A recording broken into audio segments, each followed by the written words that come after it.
We are back, ladies and gentlemen, on day 4 of the summit. And today we have Samantha Munoz with us. And she is a wealth of knowledge. First of all, I should tell you, she is an author, a mother. Now, I'm not putting these in the correct order. An author, a mother, a wife, an engineer. And she's also doing some freelance client work right now. So welcome, Samantha. Hello, Maria. Thank you so much for having me. I am so honored to be a part of this summit. I explained to my husband all of what you're about with doing this, and he was so excited too, because we just have such a passion for raising a good, amazing daughter. We just have one, but hopefully in the future, lots of good, amazing children. So thank you so much for having me. You're welcome. You're welcome. Samantha, before we begin, you are going to be talking about literacy today. And we have only had one other person talk literacy, and she talked mainly about how to engage your child in like digging deeper in books. And so your topic is very different, but she was a teacher. So obviously she wants to talk about literacy, and your background is not in literacy. And so I want you to share with everyone what made you become so passionate about this topic. Totally. And I'll keep it brief because it was very much like a journey and process, but looking back, it's all super clear. But I guess it actually really has to do with my background in engineering and my also my desire to raise a good, wholesome child. So when we found out we were having a baby, we were like, okay, we were imagining what kind of person we wanted to build up, right? Not just imagining from a child perspective, but as people, like what kind of adult do we want to bring into the world? And so we started there, and then I actually took my daughter all the time to the library because we were living in Japan. I didn't have a lot going on. And so I took her to the library, and I started realizing, I was like, I'm looking at these books not just because like they're fun stories, but I'm looking at them from the perspective of values and interests and how I can build my daughter up. And then I realized that I was actually choosing and selecting books in a very systematic way. And I think that that's where my engineering background ties in, right? Like I am so like detail oriented, and I like things to have a process and a flow and to be built out to something, which is how I came up with this idea of building your intentional bookshelf. And it really all goes back to, I love kids literature just as a person. I think that stories are an easy way to explain to my daughter all the things she wants to know. And again, my engineering kind of mindset helps me to see books as small segments of a larger puzzle that is your bookshelf, that is also teaching your kids amazing things. This is wonderful. And your intentional bookshelf, it started out as a book that you wrote. Yes, I totally have it. You have it. Show us. And I'll put the link below, which the funny thing is I think, did you recommend one of my books in there? I probably did. I think, or maybe you did it on your website or something, but then we ended up meeting in person, and I was so excited to meet you because I had, heard about you through several different friends. So then the book, The Intentional Bookshelf, actually turned into an online membership program for families. So you have taken this process and the system, and you've made it easier for families too. Oh, excuse me. Bless you. Live interviews. You can't help the sneeze. Exactly. So tell us a little bit, and then we'll jump into our talk, but you have created a program for families. Yes. Okay. So I created something called the Intentional Book Club. And the idea is that you want to build an intentional bookshelf for your family, which I kind of glazed over, but it is the idea that you can choose books that have to do with your family values and the kind of person that you're building up in your child, and select books that address those and fill your bookshelf just with books like that. And when I wrote the book, it seemed really obvious to me. I was like, yeah, you start before your kid is born, and you just build this bookshelf as they grow up, and you just find the books as you go. And then I started realizing, as I started talking more to parents, that, some parents are starting this midway through, so they have an unintentional bookshelf. And then on the flip side, it's really hard to like walk into a library or into a bookstore and have 1,000 choices and be like, I don't even know, like, I know I want to read good books, but where do I start? So the Intentional Book Club basically solves that problem, making it easier for you to build that bookshelf with your family and for your family. Very cool. We'll make sure there's a link to that below. So let's go ahead and get into our talk today. And you are going to help us to kind of navigate that by starting out like how values comes into all of this.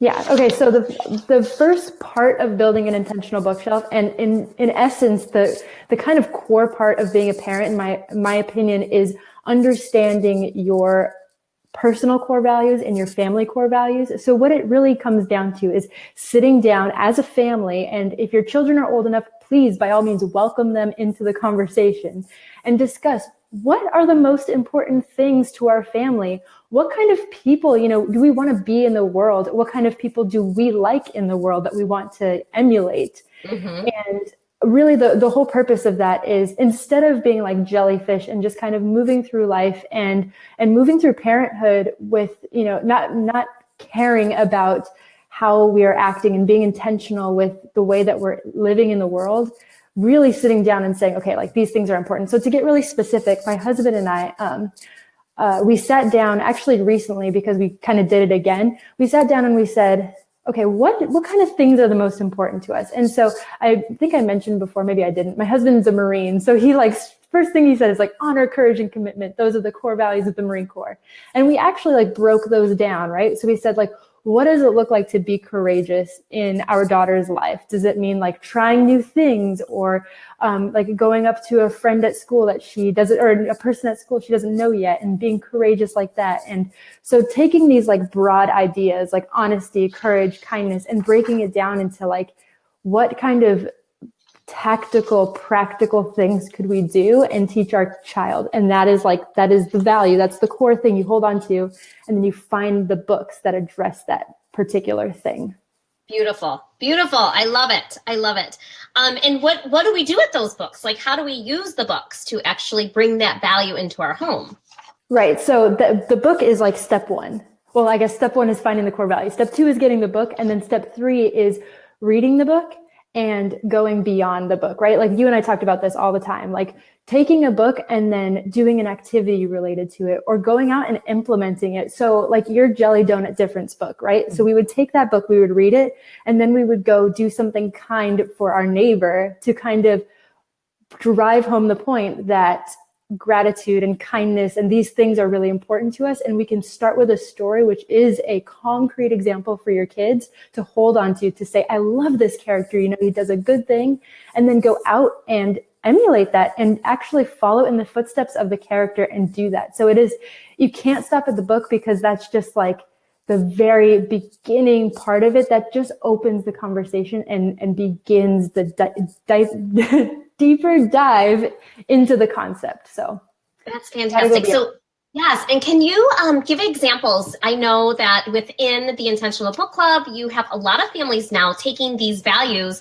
and incorporating them, going beyond the book. Are there any other examples you can give? I love that you gave the example from the jelly donut difference, but I think about my son who loves trucks, and is that really a teachable moment? Do you think that you can have a teachable moment with a nonfiction book about trucks? Oh, yes, for so many reasons. So first and foremost, you can talk about the truck itself, right? You can actually talk about why you like trucks and why you like automobiles and the engineering behind that. But then you can also say is there some deeper why do you like the idea of trucks? Is it because you like the journey, or you like adventure, or you like building things, or kind of digging deeper into the interest itself? Because I feel within interests there lies a deeper inherent something about you. Yeah, and maybe you have a Lego builder on your hands. Maybe they need to get their hands into Legos. And I think from what you're saying, being intentional about the values in your family and the books that you choose to put on the shelf in your home, it's really helping us to get to know our children better as well. It helps us open our eyes and see who our kids are. And it's interesting. I have this whole challenge called the Reclaim Your Bookshelf Challenge. And it's all about that. Going through and taking your books and kind of ripping out the ones that aren't a fit for your family. And I've noticed that I've had some people come back and they're like, this is a great idea. We did it with our kids. But I had some children that had books that I thought were, not good fits, but they wanted to keep. And I said, use this as an opportunity to get to know your kids. Why do they cling to that book? Why are they connected to that story? Because again, there might be some underlying thing that you just never realized. Oh, you're really into art. I had no idea. And that's why you love this book. Let's go get you signed up into art classes and let's explore this further. And you just exposing your kids to all the books gives them the opportunity to, to see all these different things that they could potentially love. And it doesn't even have to cost you any money if you go to the library.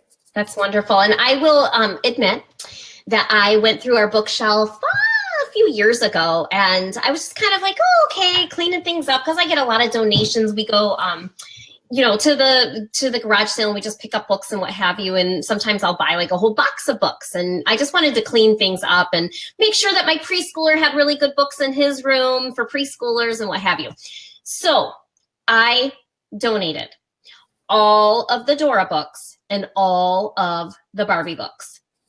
Barbie was because I couldn't stand reading the books. I didn't have a clear problem and a clear solution.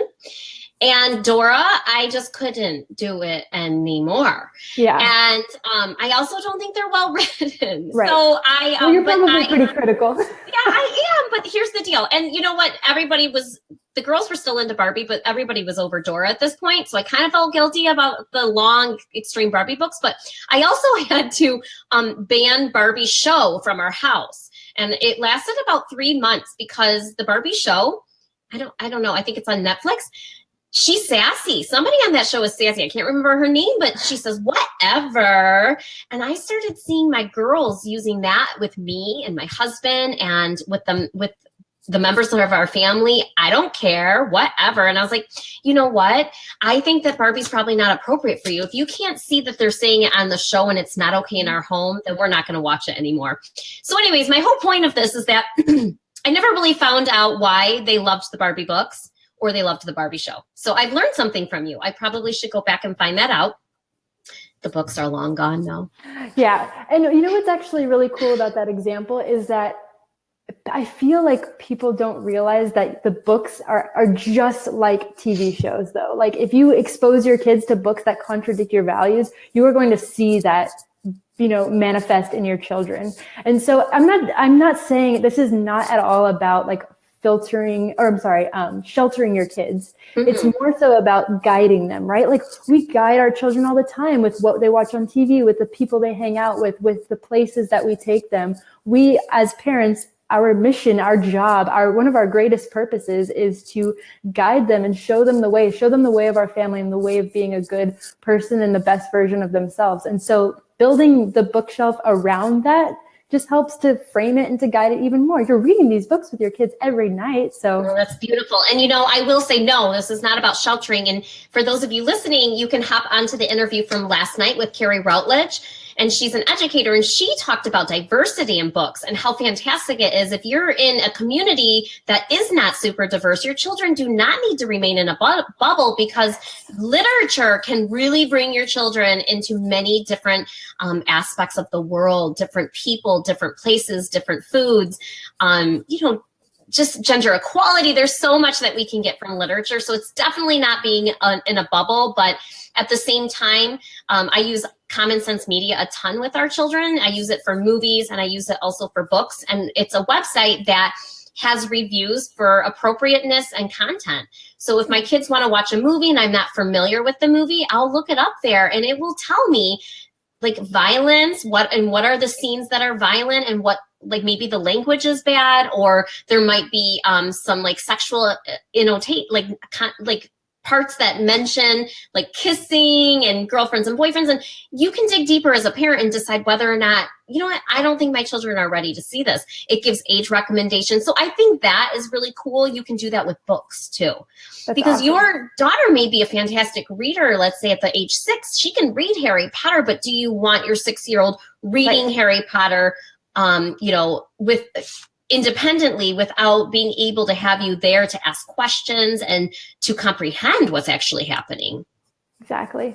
It's so, I think books, you read the books with your kids every day, and they're exposed to it. So the more that you can help them see the light, so to speak, and to use it as, you can even take a book that does contradict your values and use it as a conversation starter as to why it doesn't, right? So you can, or like why it contradicts what you guys believe. So I like that. To grab a book from the library, let's say, because I never buy a book without reading it. We don't, just because I've gotten bit by these quote unquote bad books for our family. And so now I'm just like library every time. And then if we really like it, we'll get it, because then we can reinforce it. But if you grab a book from the library and it does contradict your values, you can use it as an opportunity to make a teachable lesson and a teachable moment out of it. Like, why is it not okay to throw your shoes even though they did in this story? So love that. Samantha, this is wonderful. So much great content. You have something to offer for our community, and the link is below. Can you tell us a little? Well, you did. I think you did tell us a little bit more about Reclaim. Let's see. Yeah. The Reclaim Your Bookshelf Challenge. Yeah, so I briefly mentioned it. And what it is it is a 7-day free email challenge that takes you through the process of basically the whole process of building a bookshelf, but from where you are now. So like I said before, if you have an unintentional bookshelf, if you haven't bought books with a purpose, if you maybe have books like the Dora book or the Barbie book and you want to go through them systematically in a very manageable process, because I know some of us have hundreds and hundreds of books. This takes you through the whole process, all the way from how do I figure out what books are good for my family to what do I do with the books that I am going to get rid of? Like, where do I take them, and all of the in between. So it is a comprehensive, huge, amazing challenge. Very cool. And I will make sure it's not showing up in the comments from what I'm looking at right now, but I will make sure that it is in there in the next few minutes. Awesome. All right, everyone. Thank you so much, Samantha, for joining us today and sharing all of this with us. Any final words? What are you reading? What's your current book with your family? So AJ and I were reading Good Night Batman, because I don't know if you know of Michael Dahl, the author, but we've been reading his books, Be a Star, Wonder Woman, which is my daughter's favorite. It's all about going to school, being confident. And he has these checklists at the back for all the things. Yes. So now we're reading Good Night Batman, which is nice because it's brush your teeth and, comb your hair and all that good stuff. So it's fun. We love it. Awesome. Life skills. We just talked about life skills with a positive parenting coach. So, exactly. All right. Perfect. Thanks again, Samantha. Have a great day. Thank you so much. Bye.